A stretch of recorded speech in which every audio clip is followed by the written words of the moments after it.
Put together, they mean description of the earth. सब चीजें एक साथ रखो तो क्या निकलता है? अर्थ के बारे में पूरा description. The earth has always been seen as the abode of human beings, and thus scholars define geography as the description of the earth as the abode of human beings.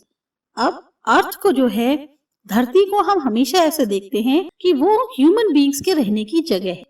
इसी वजह से स्कॉलर्स ने geography को एक बताया है, अर्थ का description इस तरह से किया है कि वो ह्यूमन बीइंग्स के रहने की जगह है. You are aware of the fact that reality is always multifaceted. आप ये बात बहुत अच्छे से जानते हो कि सच्चाई जो होती है उसके कई चेहरे होते हैं, कई फेसेस होते हैं. And the earth is also multi dimensional. इसी वजह से जो अर्थ है वो भी हमारी कई डायमेंशंस वाली है. That is why many disciplines from natural sciences such as geology, pedology, oceanography, botany, zoology and meteorology, and a number of sisters disciplines in social sciences such as economics, history, sociology, political science, anthropology, etc. study different aspects of Earth's surface.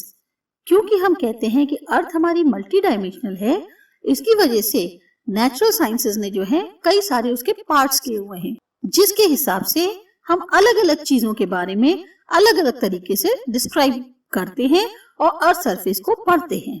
कई सारे discipline उन्होंने divide कर रखे हैं, जैसे कि geology है, pedology, oceanography, botany, zoology, metrology. किसमें से कुछ प्लांट्स की स्टडी होती है, कुछ स्पेस स्टडी है, कुछ ओशन स्टडीज हैं.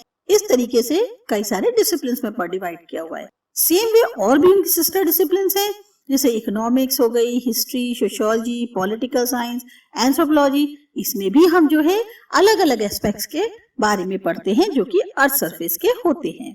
Geography is different from other sciences in its subject matter and methodology, but at the same time geography जो है और साइंसेस से डिफरेंट है.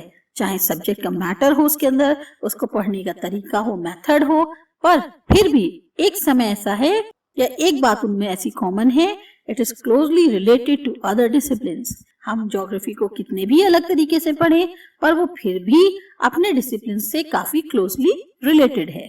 Geography derives its data base from all the natural and social sciences and attempts their synthesis.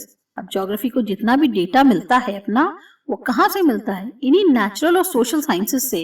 अभी जैसे ऊपर पढ़ा था कि नेचुरल साइंसेस भी हैं और सोशल साइंसेस भी हैं. उन्होंने जो है ज्योग्राफी अपना डेटा इन्हीं में से लेती है और फिर अपने जो है सिंथेसिस को प्रमोट करती है कि हाँ अब बताते हैं ज्योग्राफी में क्या है, इसी के बेसिस पे.